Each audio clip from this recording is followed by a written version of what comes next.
Welcome back, ladies and gentlemen, to WCS Austin, as we have completed our first 2 group stages, and now we are getting on to the big fish.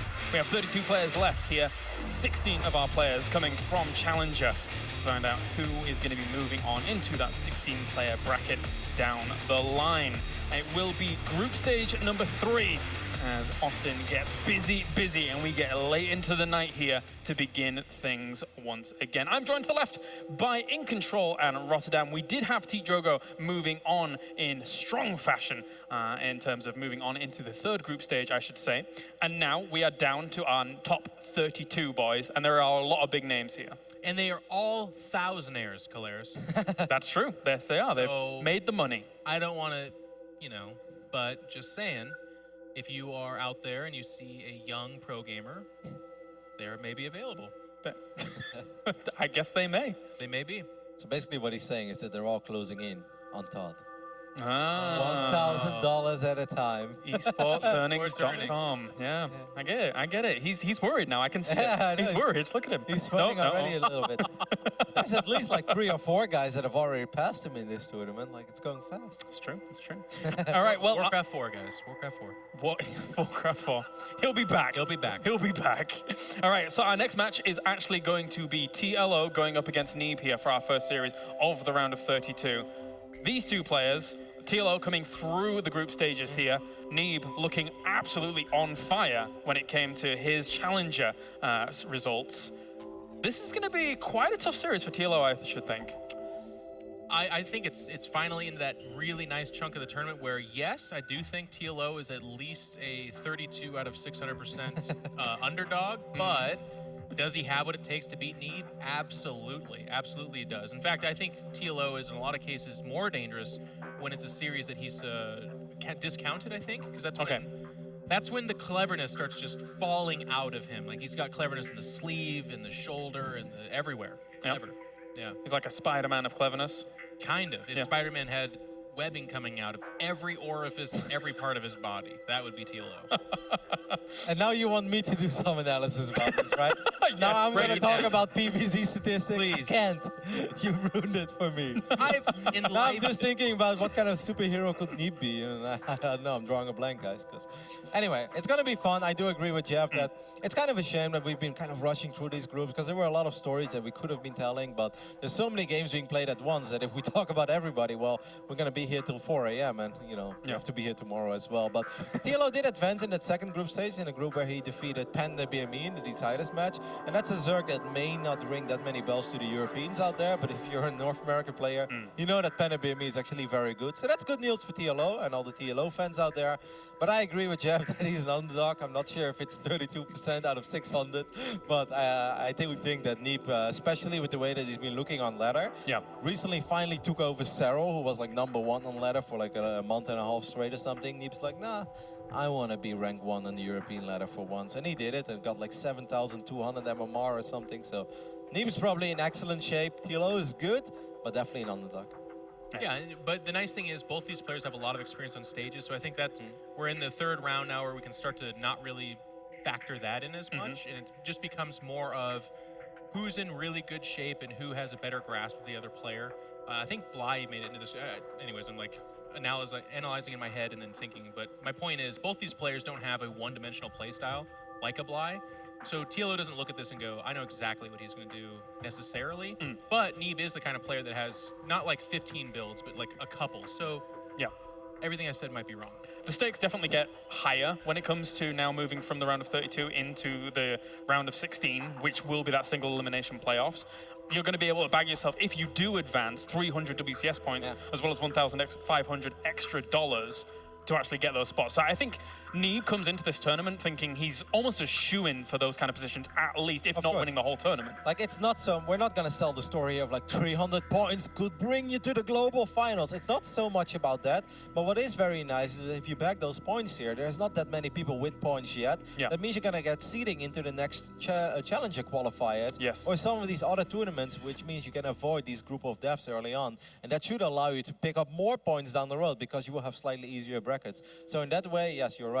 Getting those points is very important. But also, and I'm not going to do that thing where it's like, we go to BlizzCon, but we've seen at the end of the year, the last couple years, where there are players missing BlizzCon by a couple hundred points. So there's been tiebreakers as well, very close tiebreakers.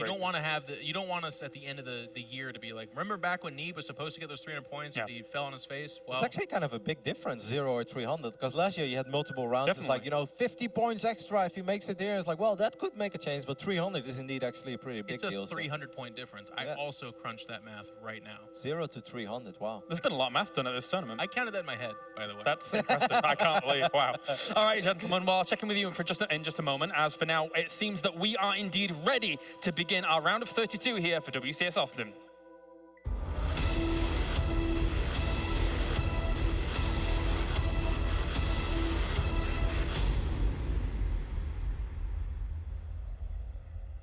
As Rotterdam mentioned, this is the Battle of the Thousandaires, as we have our first match of the round of 32. For our first player, he is an Intel Extreme Masters as well as Home Story Cup semi-finalist, and he is going up against last year's Austin runner-up as well as Kespa Cup champion. Please welcome on stage, it is TLO and Neeb.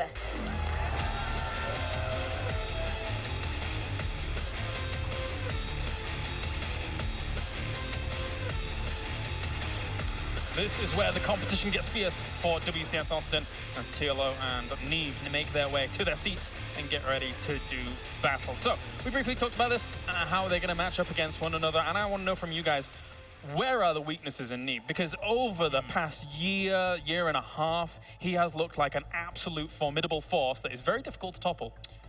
Well, before we get too far, I do want to fact check here. Smix said something that was just so wrong that I cannot stand here. Oh, no. She said that Rotterdam called him Thousandaires? That was me, actually. Oh, okay. And I would never come up with that word in a million years. No.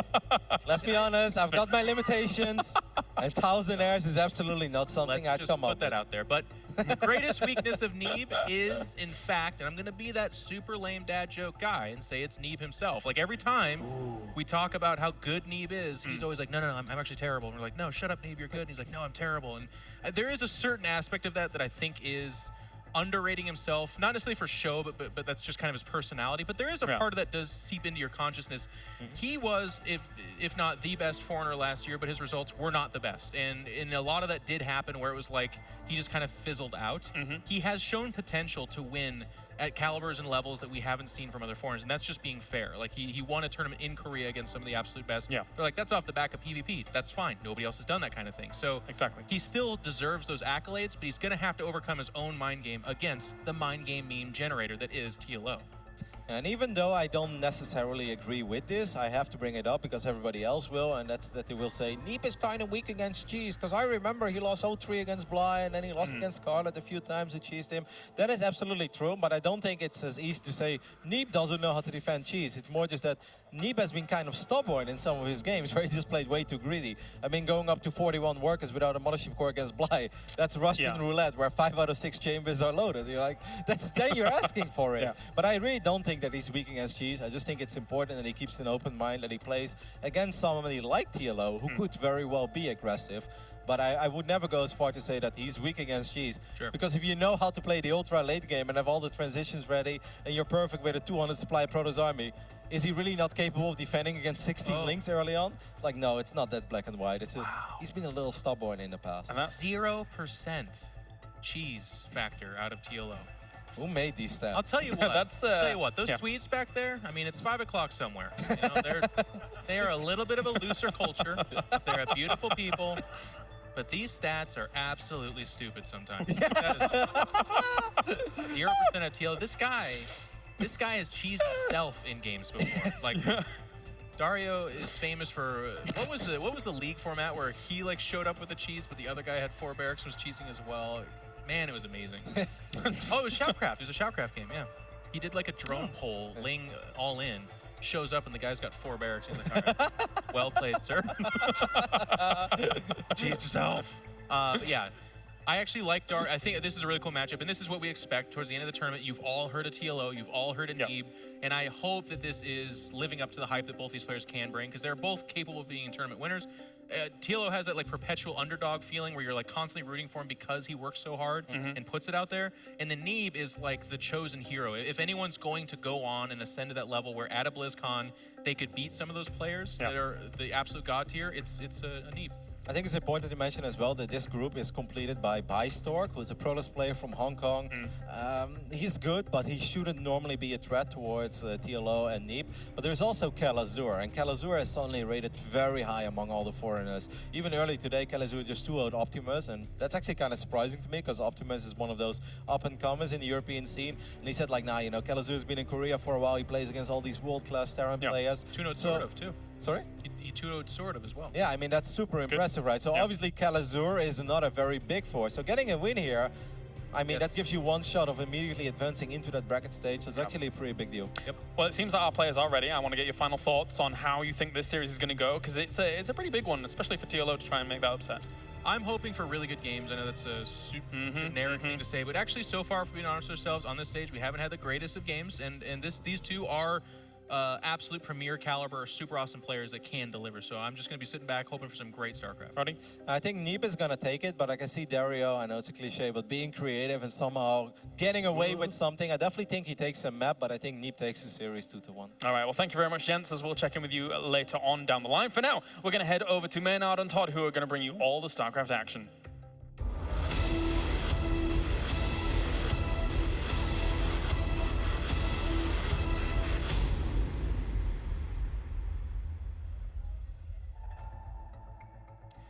That's right, guys. It is time. Gonna make some noise for your boy, America, as Neeb's coming up against TLO. Both of these guys, huge fan bases, a lot of hype around them. Very interesting, creative players. They've been the top of the foreign scene. They've been back in the middle, top again.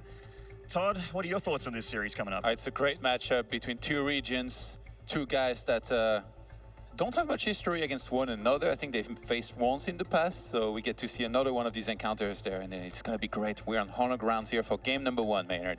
Huge map here in the Season 1 ladder map pool, and let's get into it. In the bottom left here from Team Liquid, it is TLO! Oh, Austin is waking up here. Let's see how much noise they can make for this boy. In the top right, from Ting, this is Neeb. The home ground favorite, no surprise there. You know, looking at the ladder recently, it looks like TLO has 2 accounts in top 40, so not too shabby. You know, a couple of guys, they made it to 7,000 MMR, and, you know, we make it sound like it's the best thing ever. And actually, it's quite impressive. I think that's pretty amazing. It's pretty amazing. Yeah. But then along came Neeb, and he was like, who are these crab lords who think they are good at StarCraft? 7.2 thousand MMR here he's got. And he's got rank 1 on the European ladder. That's incredible. Playing from the US, playing cross-region. Yeah. 7,200. He was like, you know what? I'll raise you 7,000 with 200 more points. Take that rank 1. That's a 74% win rate as well. So basically, Neeb is on fire right now. It's baffling. It's baffling how good he's been online, on ladder, and online tournaments. But I mean, In Control kind of brought it up. Neeb is battling himself here. If he can keep that composure, if he can, you know, get rid of all that stage fright, which I'm sure is starting to dissipate as he plays more and more of these big tournaments and gets more and more stage experience. He's just been looking so good lately, and I'm really interested to see if he's back in form. And likewise, on the other side of the map, really excited to see if TLO, again, like a strong performance in groups, he was looking really good. How is his level of play these days? I haven't seen TLO play in a while, and I'm very excited to see the series come down. Yeah, TLO went for the hatchery outside of his main base, so not going for that free pocket expansion that you can go for. It's going to allow him to start fish putting a little bit faster. We always mention the creativity of TLO, and it's one of his best assets in some of these series. Yeah. Now, I really feel like we're at the stage in StarCraft where it's very hard to be creative anymore, just because so much has already been done and explored, so it will be very hard for him to bring up something new. But one good way for him to play might be to do something a little bit unconventional that Neeb could not expect. Say, if he was to go for a lot of banelings and baneling drops, he was one of the first guys to very successfully do this. Obviously, he was in a very different game and meta where sentries were very prevalent and doing a lot. So if he was to do something like that, maybe he could surprise Neeb. But other than that, in a standard game, Neeb is going to be very heavily favored, in my opinion. And speaking of standard games, it looks like Neeb is trying to go down that path. A pretty standard opening here. Gateway with an adept follow-up. I mean, Kevin, the Observer, showed us that his wall is actually quite open. But, you know, as we can see here on screen right now, which obviously leaves you a little bit dangerous to Lings, but Neeb got a good scout off. He knows exactly what he can do against. He's got plenty of resources to wall off if he needs to. The single Adept should be just fine to deal with this Ling scout. Yeah, scouting the gas mine by the Zerg allows you to time exactly right when there's going to be any kind of speed hitting the game and when you should be ready and sailed off back at home. And I'm pretty sure that Neeb has also worked a lot on being able to hold most cheeses and attacks early on, because in the late game, I really feel like he's one of the absolute best players in the world, not just non-Korean, but in general.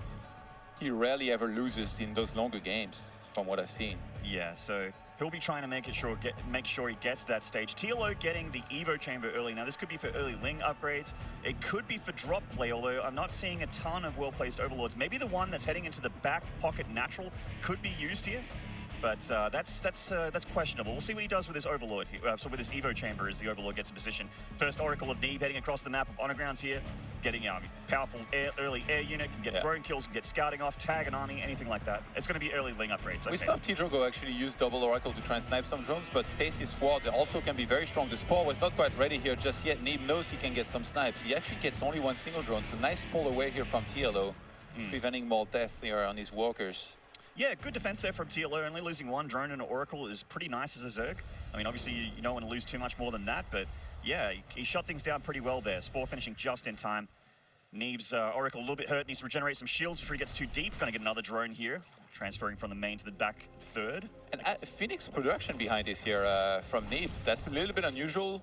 Most of the time you will see a Void Ray being made to get rid of the Overlords around his base. I wonder if he will continue with that, or if it's just one single Phoenix. It looks like so far he's still chrono boosting that, but not making any more Phoenixes. So maybe just clean up the Overlords with one Phoenix, make sure that he can deny scouting completely from TLO, and then if he wants to go for something like a lot of gateways and Prism and Adepts or something like that, he could very well do that. So actually the Adept count here is getting really scary with him. He's very consistent with his warp in, so I think he's going to go forward.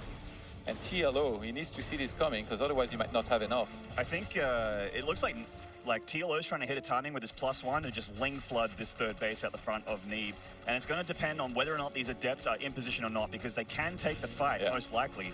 But will they be in position? They're not the fastest unit. They have shade abilities, but the Ling will beat them in a race every time. This could be huge for TLO if you can get rid of all of these Adepts effectively there. He's going to try to stay away from those shades here, because they don't have much vision. Actually, no, he has to get on top of them, because otherwise Neeb would have shade in main, and it would have been a disaster to try and bait that shade in from his opponents. Walker count main at 57 probes to 50 drones. And we got a big wraparound here with his +1 Lings actually shredding through these Adepts, a lot of them going down there, and that's the majority of Neeb's army. There go the Oracles, not getting too much done, and they just tag nothing. And then, oh no, they do manage to get the tag on the Lings there. And calm down with the nothings, all right? Like it's not time yet. It's not the supply meme, I know your meme's better. But we have the Adepts just taking a bit of the map back here for Neeb as TLO goes into Hydra Bane. So this is a pretty standard, ZVP unit composition that he's going for here. Yeah, the most standard one that we see nowadays. I wonder actually if TLO might want to play with some lurkers, like we saw Zensto struggle with just Ling Bane Hydralisks, and fully expect Neeb to be very solid behind this as well in terms of production, taking fourth base, getting his storm going. This fourth base was spotted, and actually that was a little bit weird because Neeb triggered his Oracle attacking, but he didn't have quite enough energy to do much, so then he untriggered it and fall back. Unfortunate untrigger there. But we do have a transition from Neeb going into Charge Lot Archon with Storm, and this is one of the most powerful and entertaining late game Protoss versus Zerg compositions you can go for, and he's dropping a bunch of gates. Meanwhile, the Hydra army getting up there in number for TLO back at home. He's batting away these the Oracles, which looks like I think a couple of them are down by the fourth hatchery here. Yes, they are. There's not too much for them to get done here, just looking for anything that they can get done. And also a tag on the Hydra army to keep him honest, see where his army is at all times. Yeah, very important here. He was able to keep an eye on his opponent's army at all times. You can be perfectly ready at home for any kind of attack, set up defensively. Not just have enough units, but also set up in the right position is very important in StarCraft. And also on a map like this where you can attack through many different avenues. Stacy's wall back at home is actually really good to have, but guess what? It's TLO he's playing against. He's gonna trigger that with one guy. He's got a big sexy brain. He knows exactly what Neeb likes to defend with. Stasis Mine getting triggered here by a single Ling. And these Hydras with Revelation Neeb sees this coming, and he doesn't have Storm just yet. He has High Templar. He's going to have to rely on the Adepts and some of the charge loss he's warped in here. I think TLO's trying to bait. He's trying to bait a bunch of stuff here. Maybe some force fields, trigger some Stasis Ward if they were there. And he's actually going all in here. Look, he's only making units. Yeah, he's making a ton of units, actually. Big Stasis on there on a bunch of the Lings, so that's pretty nice for Neeb, but he's taking Hydralisk damage from the back here. Adept's doing damage across the map while this is going down as well. Storm almost about to finish, and that's going to be very critical for Neeb here. Yeah, it looks like TLO's trying to hit a clutch timing, and so far he's doing some good damage. Neeb, he was able to hold on. Some big Storm are finally going to land, and he's defended back at home here. The TLO against the Adepts and the War Prism that was harassing him there. Oh, lovely Storm here from Neeb, damaging a lot of those Hydralisks. The Lings getting down in number. A lot of them have been taken out, but TLO still reinforcing. More Zerg being rallied across the map. The fourth Nexus still under a lot of pressure here. Neeb has a couple Storms by the looks of things in that army. Prism was getting some work done, but not just now. Having that watchtower here for Neeb is huge because he can see, again, the army positioning, what units are coming and through, where he can evacuate that right-hand side base if things get too dicey. But so far, it's been a solid hold, and he's taking a supply lead. And I think behind this, TLO might have to transition. We see the Lurker then starting, but he's still trying to be aggressive with the units that he has there across the map. Neeb using some of those minerals and those warp downs to get the Zealots, trying to reinforce as quickly as he can, trying to get more Immortals into his army and a second Robo as well, while trying to run things on Templar tech. Neeb is just trying his hardest to keep this fourth Nexus alive. He can't saturate it. The probes keep dying to the Zerg army. A nice little stasis here. TLO trying to go for a Baneling flank. Baneling's rolling in, looking for a juicy cluster of High Templar or Zealots, but they aren't getting the connections they need. These Hydras with a nice big arc, but Storm's coming down from Neeb, doing a lot of damage to the German Zerg army. The Hydra still with insane DPS, taking out an Archon on the top there. Nice cleanup by Neeb, but TLO really made the most of this army here. He just pulled back every single time on time, forced the Storms to be used, and guess what? Behind this, Neeb kind of panicked and made a bunch of Archons, so that means he's out of High Templars here for now, but he's still ahead in supply, which is very important. Behind this, if he wanted to go for a counter-attack, his army is going to be massive against what TLO is going to have, which, well, TLO's only chance at this point is to use Lurkers and use them really well on a big map on which you can go around Lurkers a lot of the time, so he's, I think, in a little bit of trouble. Some sort of drops here could be really good. Yeah, on a map where it takes a very long time, you know, to go back to the pocket expansion on Natural, for example. I'm sure this is just a phase 2 of the plan of the German Zerg here, as he has so many tricks up his sleeve. And Lurkers is going to be on the menu with 8 on the way now, plus 2 attack on the way for the Zerg. They're going to be some very high DPS Lurkers when they come into the fray. Just morphing them there and looking like he's got his target still set on that 4th Nexus. Bunch of Lurkers being morphed, and they are ready to join this fight. Neeb still reinforcing, dropping cannons very smartly as well, and an offensive warp in of Zealots with the charge ability into the back base, but TLO all over this. Yeah, TLO is going to clean up nicely there. He's going to try to come in from multiple sides here against this army. Burrows the Lurkers. Yes. Neeb is going to spot them. That's a nice stasis defense there, getting a few of the Hydralisks, a bunch of the Lings as well. That's also another nice stasis. Neeb really utilizing what's left of this Oracle energy to keep him safe here against these TLO's being the Lurkers. Oh, nice little move here from TLO. Neeb does have Revelation. He can detect them and take them out. Perfect defense there. He's going to attack that, push it back. TLO reacting on time and pulling it back. Oh, a lot of Lurkers clumped up next to each other. That means that if you attack into this, your entire army is going to get hit. Yeah, you can get stormed to those Lurkers if they're clumped up here. In fact, it's just Neeb muscling through this. He just has an insanely high DPS. I mean, look at all these Archons, Todd. He's just pushing this all the way back. There's just not enough for TLO. You need army on top of these Lurkers to help and fight and do the tanking, I guess, for them to do the damage that they need to do against it. You're absolutely right. They need their meat shield, and that is gone here for TLO. He's going for a counterattack on the 4th base while Neeb, his army out of position. Looks like the Nexus actually will go down to these Lings. And Neeb going for the huge attack. And can his army be stopped? That's the big question that we need to ask ourselves. He's pulling back here, reinforcing with his, trying to save these Immortals that have rallied down to help out this force. I think he realized that the army of TLO was in the middle of the map, but I mean, look at the army supply here. 109 for Neeb, 84 for TLO. He might just march across the map and put an end to this first map here. And +3's done for the Protoss army as well. This is a very heavy-hitting Protoss army. Tons of damage output here for these Archons and these Immortals as they push forward and start to clean up the Zerg army here at the Xel'Naga Watchtower. Not much left for TLO here. He's siphoning army supply. Neeb double the army now. GG! The American Protoss gets game 1. Playing on home soil here, doing his country proud so far. That's right, home ground advantage cannot be taken lightly. That was a really well-conducted game here out of Neeb. Everything was on time, started Temp Archives very quickly after his Twilight Council was ready to allow him to do that. His gas mining as well. I feel like actually T-Drogo in the previous series that we saw, he delayed his Templar Archives quite a bit, which sometimes can cost you games. Imagine if that had happened to Neeb there. He might have actually died. Like, that was a clutch hold with Storm there. Yeah, that was, I mean, TLO's timing was very close to breaking Neeb, and you're absolutely right. Keeping those Templar alive, very, very critical to Storm. If he didn't have it, he probably would have died right there and right then.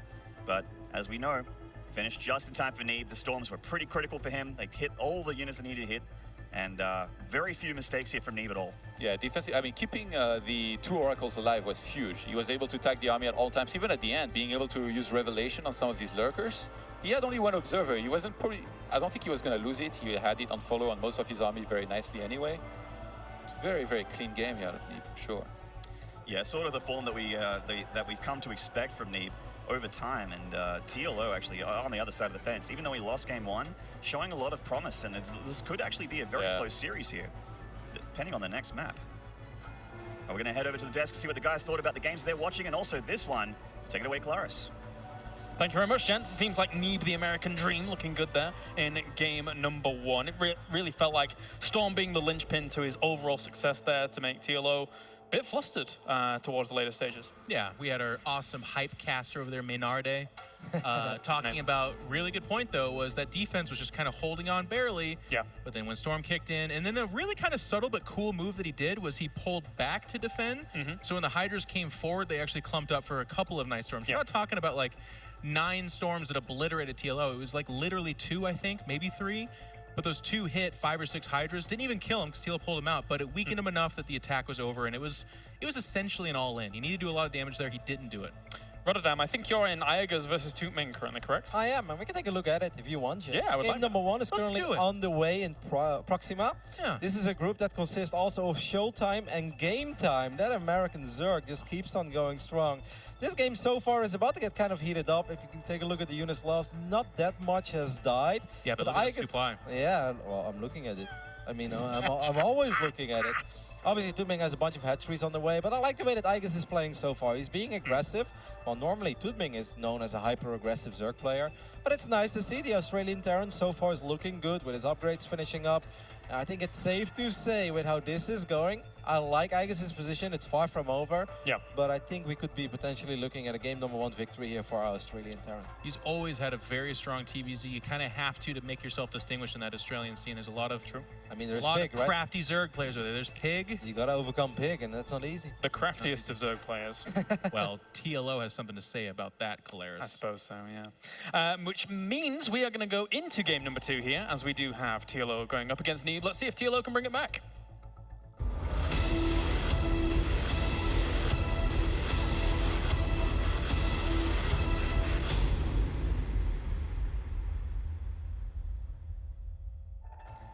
Attaboy, Aegis looking strong in game 1 there for Australia.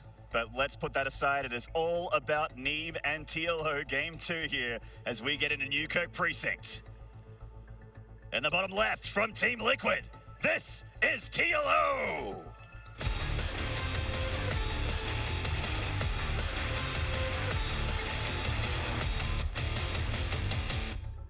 And in the bottom right, with a beautiful game 1, this is Neeb!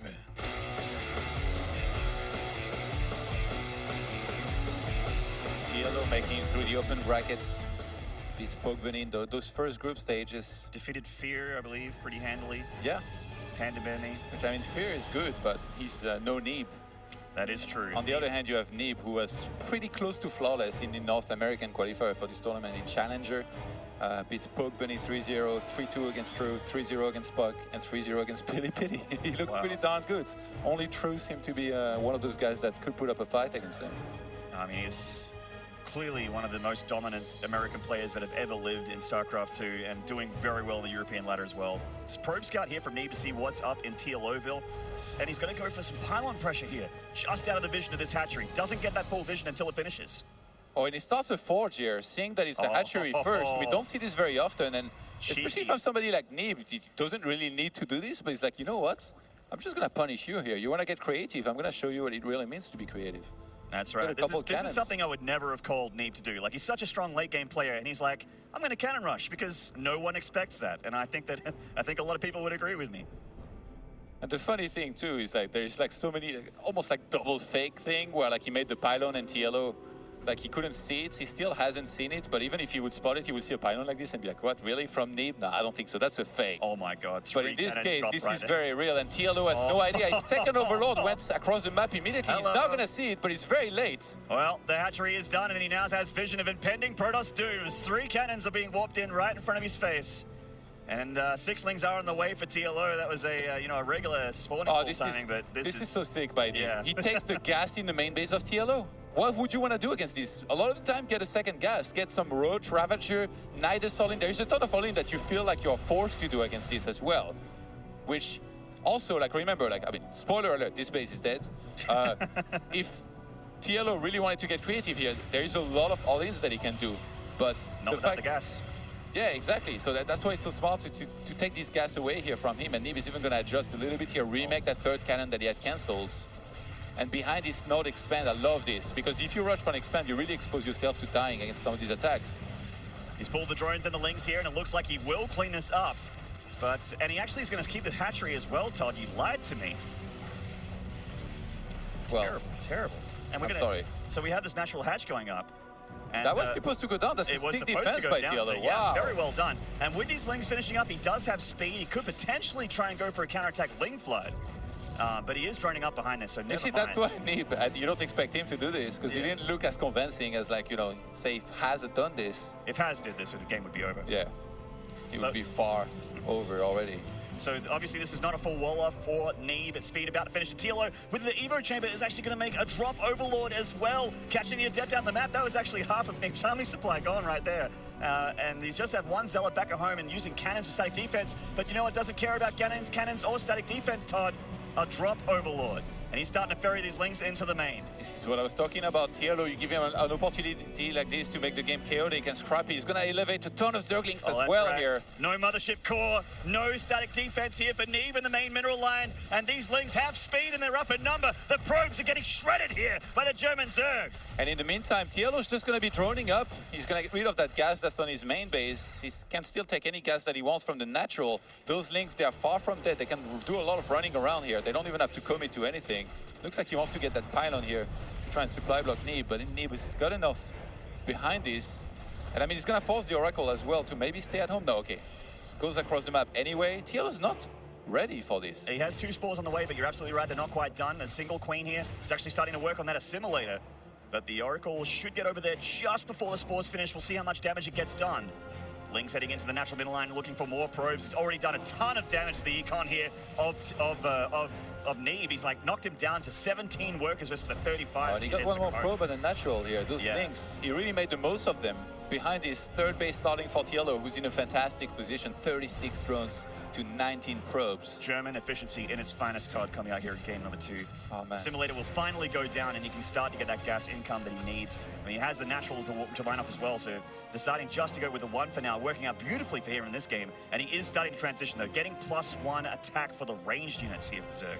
I feel like if Neeb falls a little bit behind someone, he's like the perfect player to try and come back just because he's got so clean mechanics.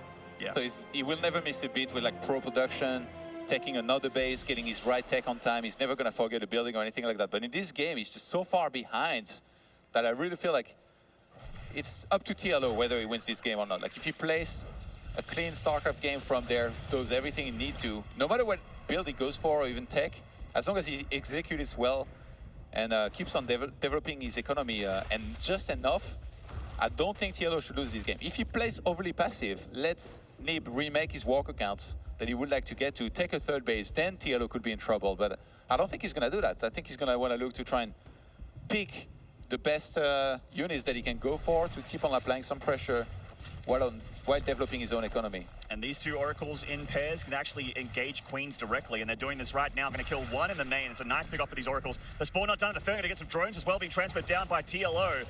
Nice pickups here for Neeb. Loses 1 Oracle, though. Yeah, that was not supposed to happen. I think he still did quite a bit of damage there. 6 drones, Yeah, that's not bad at all. But still down in worker supply. Hydra's down on the way for TLO. Looks like he wants to go for a Hydra's attack or just use them for defense as he gets into, I mean, Neeb is starting to get the Phoenixes out here. Okay, this is a map where like a lot of the time you're going to want to take your third base near your natural, you know, not on that top spot. So if Neeb does that, and TLO just makes a ton of units, this time, considering what happened in the game and how far behind he is economically, compared to where he should be, I don't think he would have Storm on time to defend against this. So then Mass Hydralisk could kill him with the support of some Banelings. Storm is a ways away here, Todd. There's no Twilight Council just yet that I've seen. It's just Stargate, Gateway, Cybercore, so he's just chilling on tier 2. +1 attack on the way here for the Gateway units and robotics units of the Protoss, and he's gearing up for his third Nexus.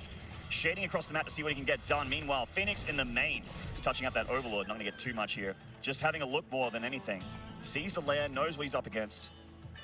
I don't think this could do anything here with the Adepts. I don't think so. Like, as long as TLO is careful enough and sends these units in the right location. Keep in mind, Adepts can be pretty scary against Hydralisk. Like, I don't think... The problem is that Neeb shouldn't be trading there.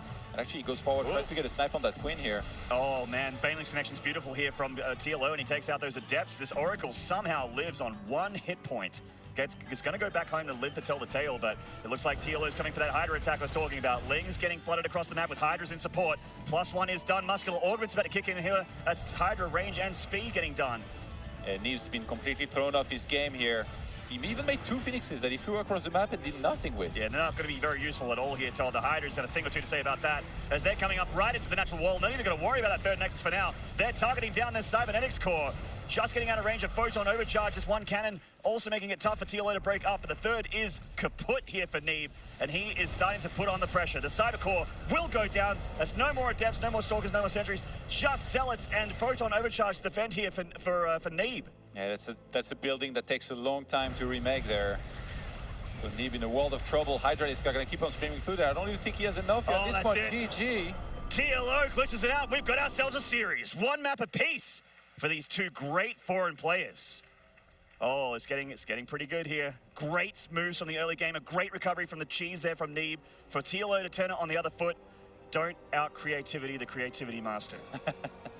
I'm really surprised to see a cannon rush like this. Like I said it as soon as I saw it happen and the Forge started, but I don't think he needs to do that. He's just so good in a regular game. He probably thought he was going to be some sort of build order advantage, but he wasn't. And in this case, TLO got the better end of things. All right, we're going to head back to the desk with Kalaris and the boys, see what they have to say. Thank you very much, Maynard and Todd. Yes, indeed, 1-1 currently in this series. Overall, Jeff in control, Robinson. Yep. Being a connoisseur of the cannon rush yourself. Oh, wow. Where do you think it went wrong, really, for on behalf of the Cannon Rush Collective, I will tell you that Neeb fell for a classic trap where you show up to a Zerg base and you're like, look, there's no way they can be that greedy. And what you do is you're like, David Kim designed this game around balance, and you're going to be able to punish this, right? So you dip into your bag of tricks with Protoss, and what do you got? You got Zealots, you got Cannons, and Pylons. Yes. He went for 2 of the 3, ended up losing the game. Classic Protoss mistake. You can't do it. You just gotta, when a Zerg gets greedy, you just kind of plant your face up against that Christmas frosted window and just say like, maybe someday. You just kind of like, you look in there and you're like, oh, are you guys having turkey dinner too? And you're like, is there soup in there? And they're like, yeah, we got all of it. And you're like, can I have any of it? And they're like, no. And you're like, okay. So. It's a classic situation. I've been there a lot. But yeah, Jeff, don't you think that if he would have just let cannon number 3 finish up instead of canceling it, then he does get the hatchery? Because he had 3 cannons swapping in at first, unless I'm mistaken, because I'm also following Aigis versus Tudming, but I think I saw 3 cannons there. This is my favorite like adolescent Protoss moment that's playing. I'll step off the box for the joke. But I'm not actually that tall. But I do like, because that's also, you can see the Protoss where they're like, 3 cannons? Is that enough? Because there's also that thing where you over cannon rush, you build like 5 or 6, and the Zerg's just like, okay, I'm not defending, whatever, nerd. Then they show up with Ravagers, and you're way behind that way. So it's just a tough, all jokes aside, it's a very tough situation. Neeb tried something, and this is actually where I find Neeb interesting. When he goes off script, I think he's at his worst. When he plays to the plan, he's like one of the best, so. Kind of thought that. I don't know. I had a feeling that TLO was going to take at least one map, and so far he has it. So we've got a series on our hands, which is nice here on the mainstream. We should take a look at Tudming versus Aigis real quick, as I'm currently in game number 2, and things are getting pretty hectic over here, Jeff, because there is a whole bunch of roaches in the main base of Aigis trying to pick off as many SCVs as possible. Aigis did pick up game number 1. He just denied the fort over and over again, and he had way too much on Proxima. But I think it's safe to say that here in game number 2, I mean, I see Todd sitting in the corner there, and I have the feeling that he's looking at it.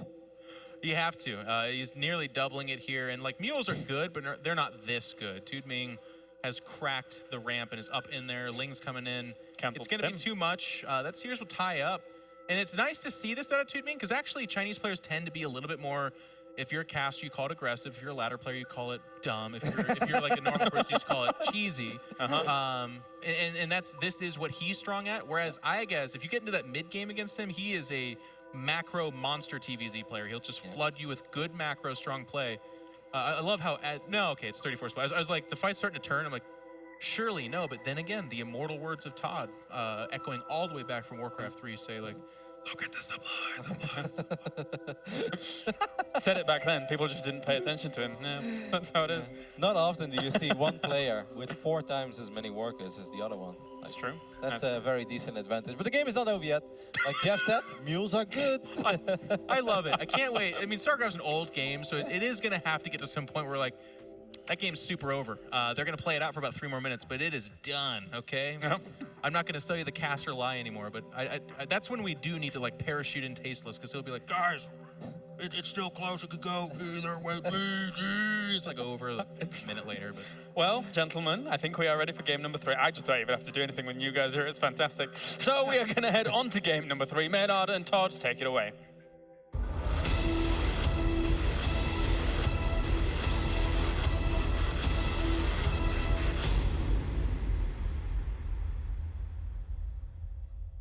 All right, guys, we are ready for game 3, and let's get into it. It's my humble opinion that In Control should be at every tournament ever.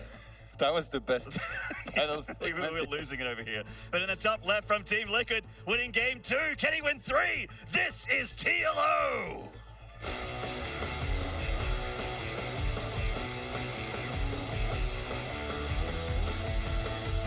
And in the bottom right, make some noise for your boy. This is Neeb.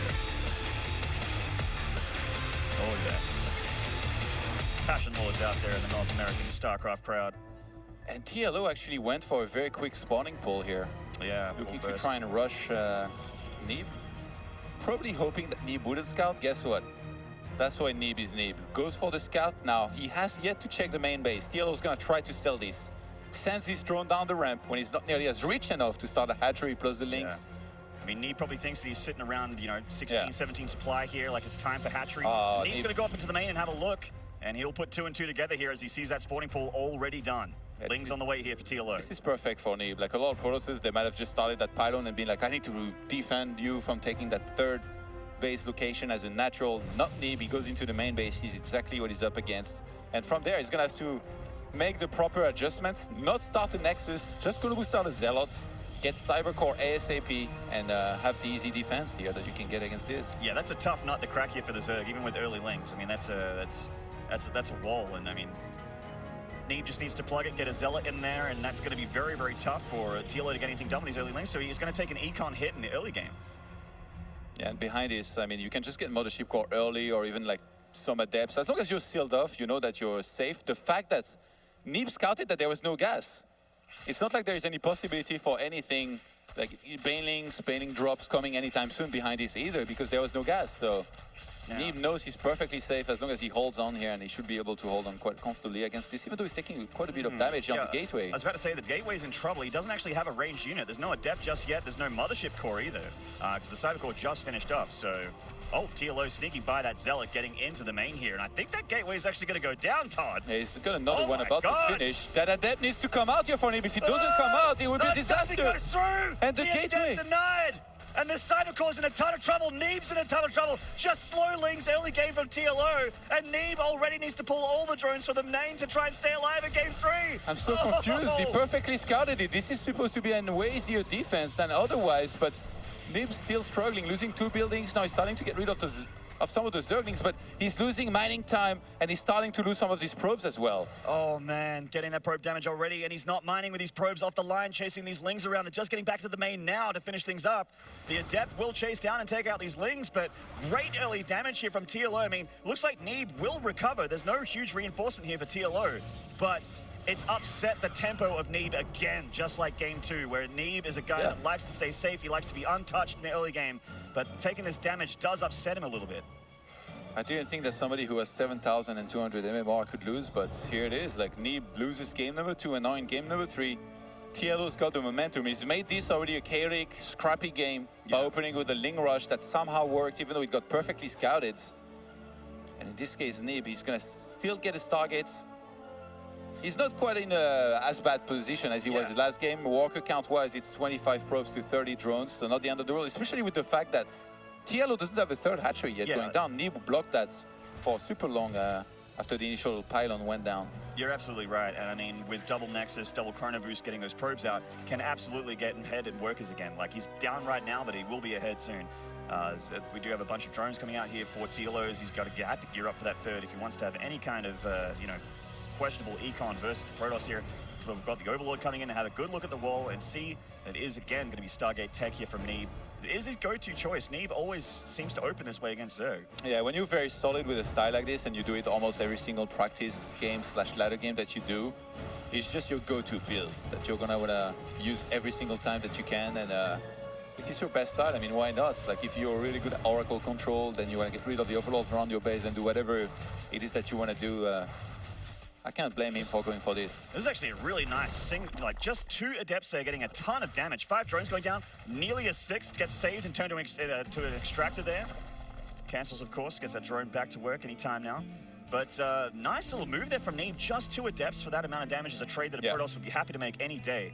This Oracle heads across the map. Third still not done yet for TLO.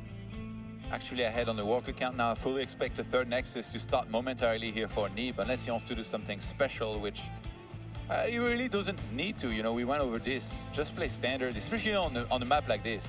Yeah, he's like such one a of the more played maps.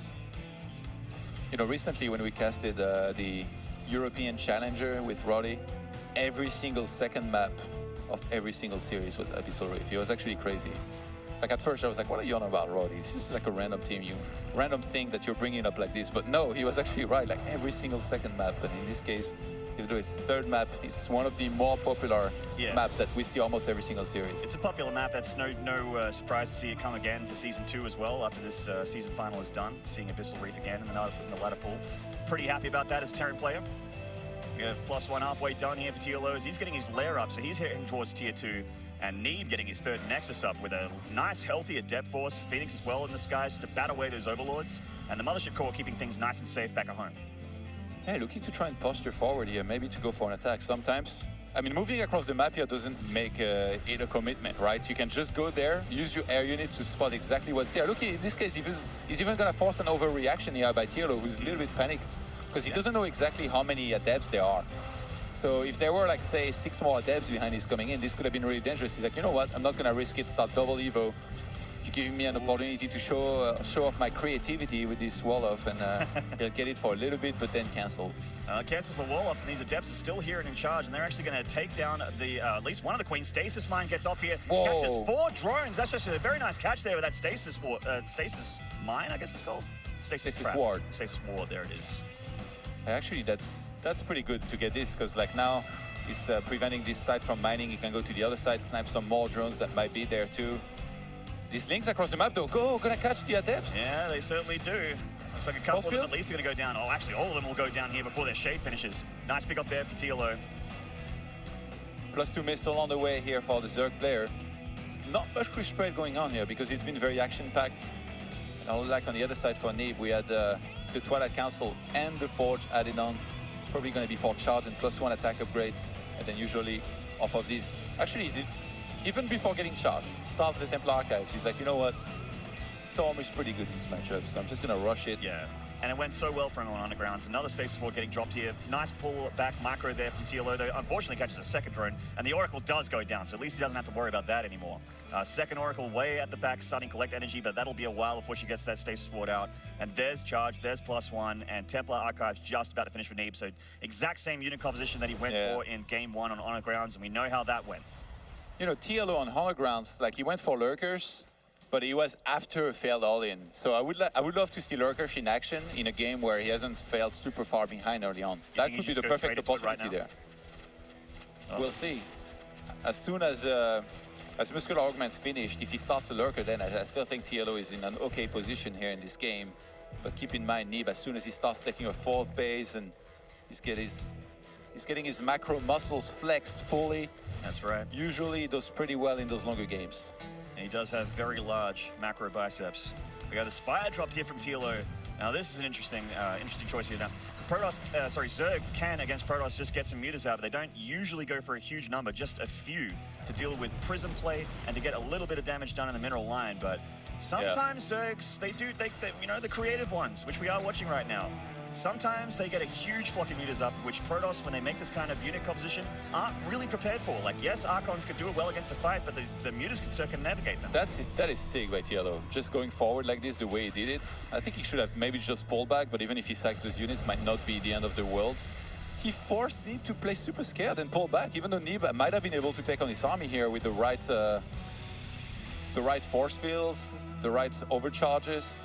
And then eventually, even maybe warping in or making some Archons, which maybe he didn't want to do.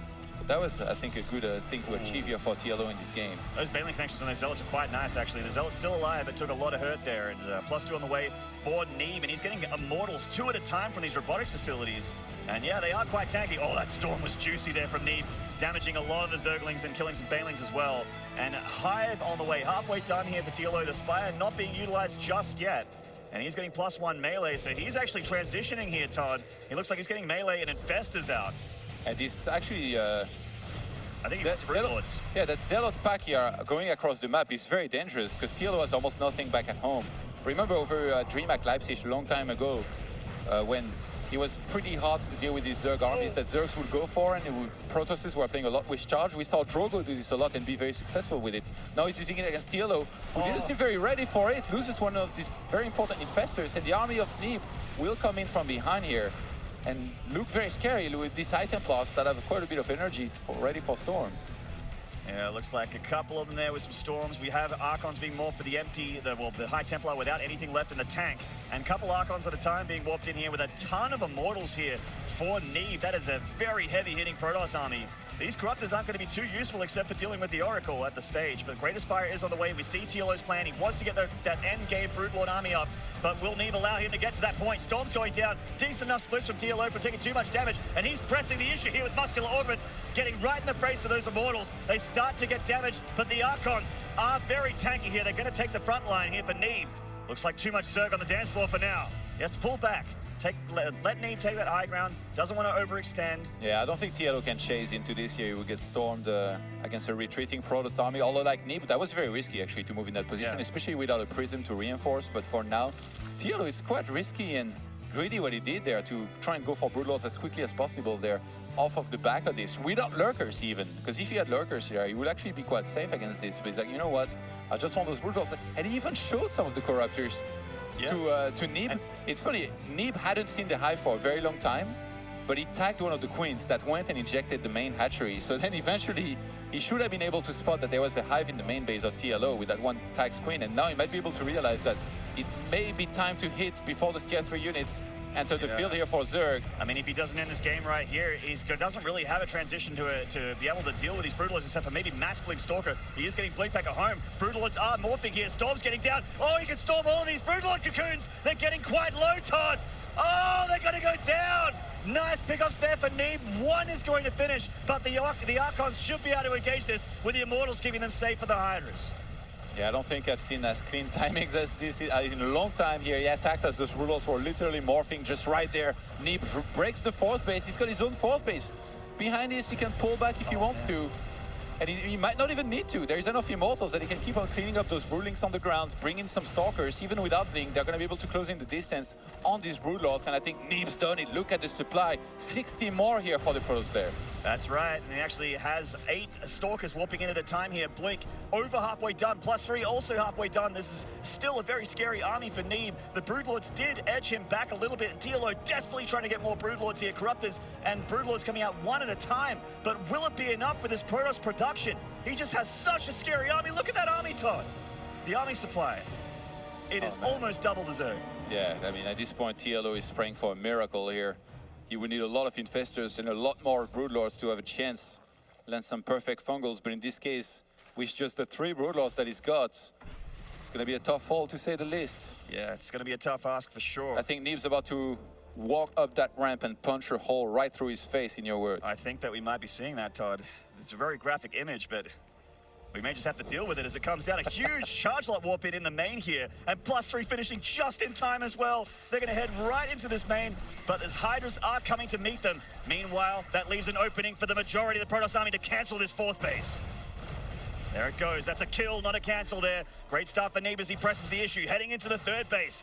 Not much left for mining here at this 3rd base. TLO has to hold if he wants to have any hope here against Neeb, but I do not think he can. It's just so much Protoss army here.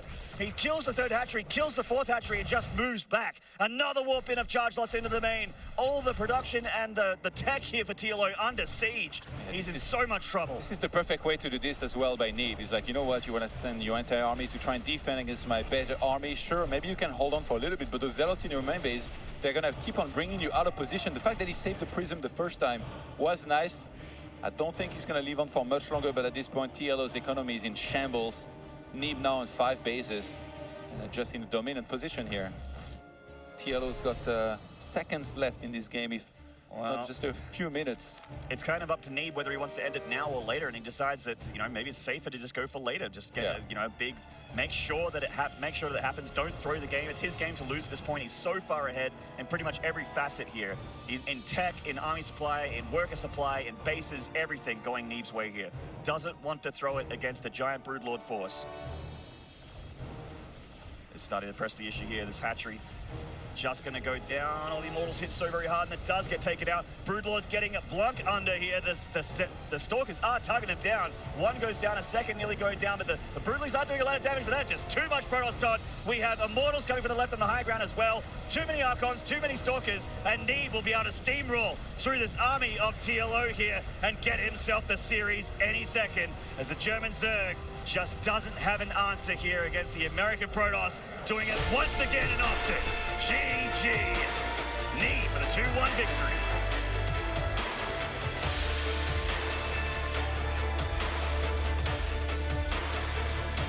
Well played from Neeb. TLO coming over to be a nice sportsman here, shake the hand of the victor. The American Protoss showing that he's still one of the greatest foreigners to have lived, as he does it on stage here in front of his home crowd. Beautiful performance here from Neeb. American fans could not be happier. All right, so just going to get ready to cross over to the stage with Smix and the winner, Neeb. Thank you very much, Maynard. First of all, congratulations, Neeb. Your first match on the main stage here at Austin. It's a win against TLO. Just out of curiosity, you already have so many fans cheering for you, maybe remembering your runner-up from last year, but does it mean more to you to be able to play here in Austin again? Yeah, especially since I haven't been doing so well recently. Like, I'm always nervous whenever I have to play any matches, and especially my first match, like this one. I was a little nervous at the start, but I think I played pretty well regardless. And yeah, I hope to make it pretty far, like to the finals again. That'd be nice, because the crowd here was really good last year. Definitely, I'm sure the fans are hoping for that, and that would be so amazing to see if you can make it to the finals one more time. But I know that you are someone who likes to play on the EU ladder. Just out of curiosity, because of that, do you actually run into TLO quite a bit on ladder, or no? Yeah, I play TLO maybe like 4 to 5 games a day. Like, we actually play a lot, but like, I normally win most of the times, but sometimes he has some periods where he just like finds something new to do, and then I lose a few times to that. So it's kind of unpredictable when I play against TLO. And I know that earlier you were saying you haven't been happy with, you know, how you're doing lately, but actually I was looking at Oligulek, and in the last 35 games, you've only lost once. So is that your definition of not doing well? I've just been playing a lot of online tournaments to boost my confidence, I guess. I don't think I'm that good in actual LAN tournaments. I think I have to prove myself again. So I think that's that's actually something a lot of people have noticed, and everyone knows that you're an amazing player, but it seems to always just come down to the nerves. So in terms of moving forward in this year, do you think that that's something you're going to try to focus on? Yeah, I focused on it all of last year, really, and I've been continuing, but I don't know, sometimes it's pretty hard to stay focused and be in the zone when there's so much going on, and I don't know, it's just tough. Well, now you just have one match left if you want to move on to the round of 16. So it's a Protoss or a Terran. Everyone knows your PvP is rather disgusting. It's really damn good. So would you rather play the Protoss or Kelazor is okay for you? Yeah, I think either match is fine. I haven't been doing too good in PvP recently. Like, I've been losing a lot to the top Europeans on ladder, like Showtime and Mana, Hearthstone, and even DNS. But I think Kelazor is a bit better than B-Stork, I think, is the other guy. So, I mean, either matchup is fine. All right, sounds good. Congratulations again, Neeb. Looking forward to your match, of course, later on. But for now, we will head to a short break. When we come back, we'll have a second match of the round of 32.